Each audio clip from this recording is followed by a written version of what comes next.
Hello YouTube, it's the Lone Pantheist here. Just another update. I posted another video that was actually recorded a little earlier. I just didn't get around to uploading it. But yeah. So I just want to keep everybody updated.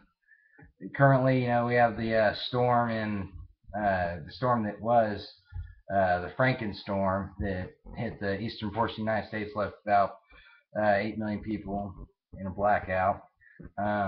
Which is a lot of people, but there's been other blackouts that have wiped out a lot more power to more people in recent times than just that one, namely the one in India, which is like 600 million people.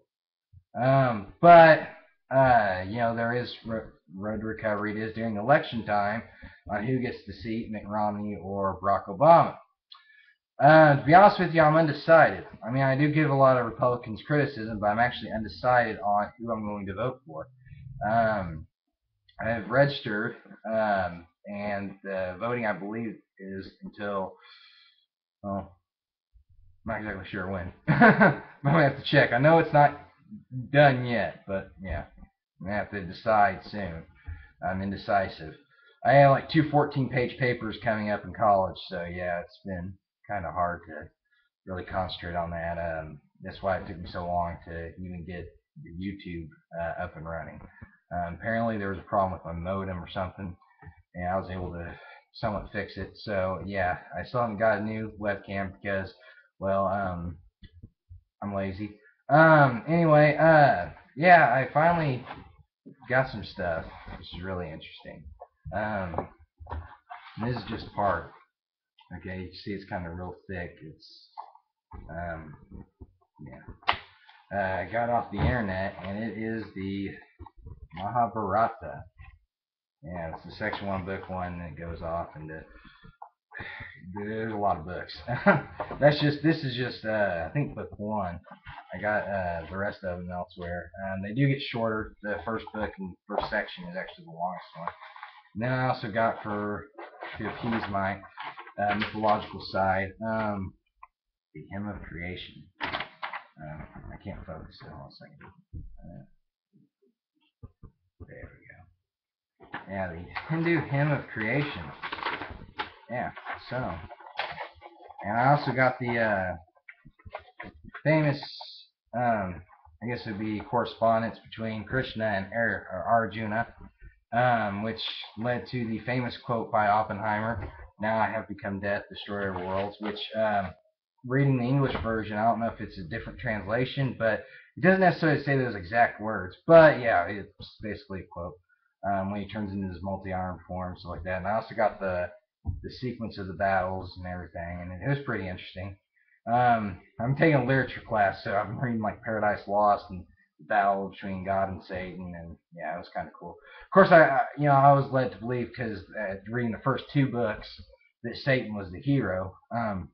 Yeah, that kind of didn't go over too well with a lot of Christians. But yeah, so that just occurs my the mythological side of me. I mean, I'm not saying that necessarily, but I'm not a Christian or anything, but yeah, I do like to collect mythologies, and I do like to collect cultural important stuff. And yeah, it's pretty interesting. I was surprised to see Brahma actually mentioned in the Mahabharata. I'm not sure if I say that correctly. I've been taking a Spanish class, and I've learned that I can read Spanish. I can even write Spanish, but when it comes to speaking, because of my accent, it just comes out wrong. So if it came out wrong with the name of the great Hindu epic, I do apologize. But yeah, so it's my accent. But I also got some other stuff. I got the Rigveda Gita. I mean, there's just, if you're into like cultural stuff, taking a mythology class, the Odyssey is another thing that I got. I got all 26 books of that. That's Greek. But yeah, so I've been collecting epics, which, yeah, is a daunting task. Paradise Lost in itself has 12 books. They're short books, but still, it's a very, very long poem. But anyway, I was surprised that in the Hindu epic that they actually mentioned Brahma. Not really much on Brahmin, at least that I've found yet. But yeah, and it does get confusing unless you know the actual philosophical overtone as to why it goes from mentioning Brahma as doing this, and then it goes mentioning Krishna, and Krishna says that there's nothing apart from me here.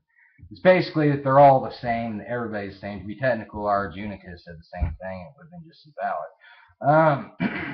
But yeah, so there's an 18-day battle in there, which is actually pretty cool, which is mainly against Arjuna and his instructor, Drona, I believe is how you say his name. There's a bunch of other people. One guy starts with a B, but I'm not going to try to pronounce it and embarrass myself. But yeah, there's a lot of stuff. There was a comical part that they end up kind of using this one guy who in a previous life was a woman. They kind of use him as a shield because the competitor would not harm a woman. That was one of his vows. So yeah, they end up defeating him that way. Not really sure how honorable that is, but it was kind of funny. It made me snicker a little bit. Now, I'm not sure if it does that with people in India. They might take it a little more seriously, but I kind of thought there was somewhat a humorous undertone supposed to be there. But yeah, but one thing that was really interesting is that I've been studying some of the other epics and stuff like that, and the thing about this epic is that they actually have these flying machines called Venimas, I believe. I'm not exactly sure, but we'll just call them flying machines because I'm American and my accent sucks.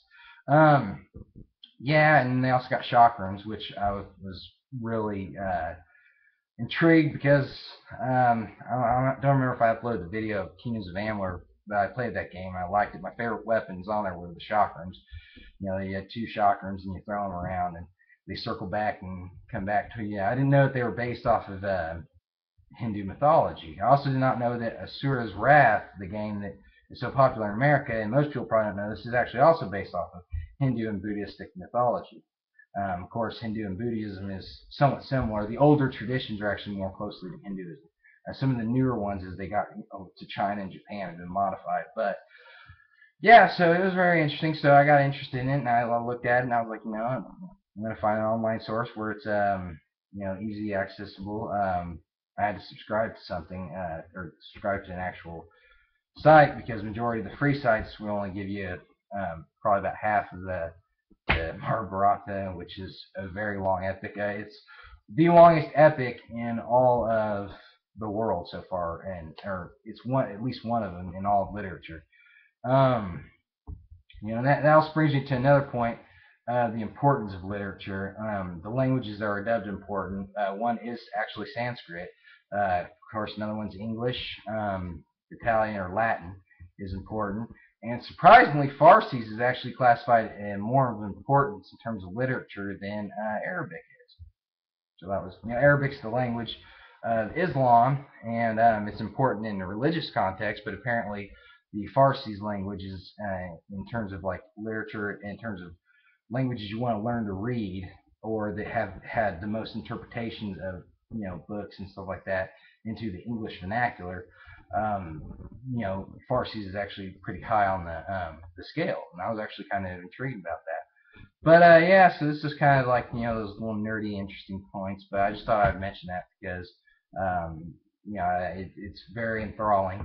The Mahabharata is, and I'm probably saying it wrong, but it's okay.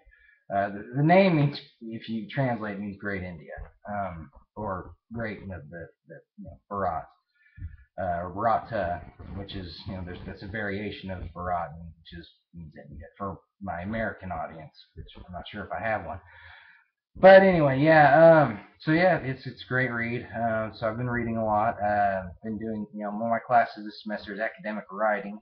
So once I get that out of the way, I'll get what's called an honorary associate's, even though I'm going for my bachelor's. It's called honorary associate's because I'm not going for my associate's degree. I'm going for my bachelor's and then later on a master's. But I'll be able to go to the adult studies program. So it'll be a lot easier to juggle work and college as well as doing videos on YouTube now that it's letting me. So yeah. But yeah, I just thought I'd keep you all updated. I mentioned the Zeke temple shooting. which my condolences go out to the families of this incident. It was a very bad incident. Um, and I've noted my disgust amongst white supremacists. Any type of supremacy, whether it's religious, ethnic, racial, or national, it always leads down a bad path. Just look at Nazi Germany, and it's something that you will have to apologize for decades and possibly centuries to come. So it's usually good not to just, not to have that. And that's one of the reasons why white people try their hardest to actually stuff these people, snuff them out, make sure that they don't, their organizations aren't able to thrive. Didn't do too well with that organization because the idiot got the gun and killed 6 people. Um, but he's in jail, and you know what? I hope he stays there, or gets death penalty. Hey, if you're willing to take a life, that's just my view. I'll get into a video on that later if y'all want to comment on it. But yeah, so I did that little political video. I just wanted to do another one that was keeping y'all up to date on where I'm at.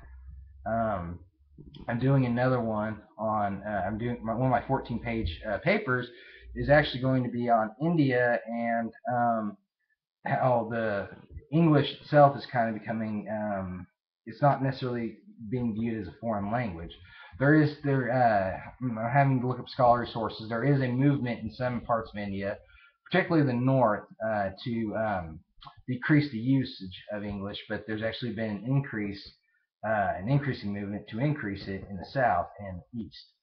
So I find that very interesting. So there's differences in like geographical areas. They wanted me to do one on caste system, but the thing about caste system is, even though I don't stick up for it, the problem is people. The first thing I asked was caste system based on ethnic group? I was like, well, we're talking about Dravidians and Indo-Aryans. They both have, they both adhere to. There's higher caste and lower caste people from both these groups in the caste system. Each one has their own caste system. I told her that there's like 200 categories, but they're all, actually more like 2,000, but they're all, summed up into the 4 castes, and then of course the Untouchables, which I was surprisingly find out there are Indo-Aryans in the Untouchables, which further adds to the fact that a caste system has nothing to do with race. But anyway, this video is long, so yeah, there's a lot to get to. So I might update a third one pretty soon. But yeah, I guess my next collection will be the Ramayana, I believe, is the next epic, and I'm also going to try to probably get some of the Taoist books, or at least the I Ching, which is has really nothing. I'm not sure it has anything to do with Taoism. I haven't really studied much on Taoism, but I plan to. So I'll probably make some videos on that, but mainly I'm going to concentrate on Hindu mythologies and their writings and everything, because they are very interesting. I mean, you actually have in one of the epics, like I said, I haven't fully read the Mahabharata yet, and I haven't touched upon the Ramayana, but apparently when I've looked online, there's a fight with Krishna and another guy. I can't pronounce his name. I've seen it. I know it. I can probably spell it, but it's a very long name. But they're in a fight out in space in one of those little flying machines. So I thought that actually be kind of cool. Or they go up as high as near the moon and everything. So I thought it'd be interesting to look at that. So Hinduism apparently had a Star Wars epic before America even was conceived. Before apparently they had Star Wars 3,000 years ago, or apparently it was something else. I mean, who knows?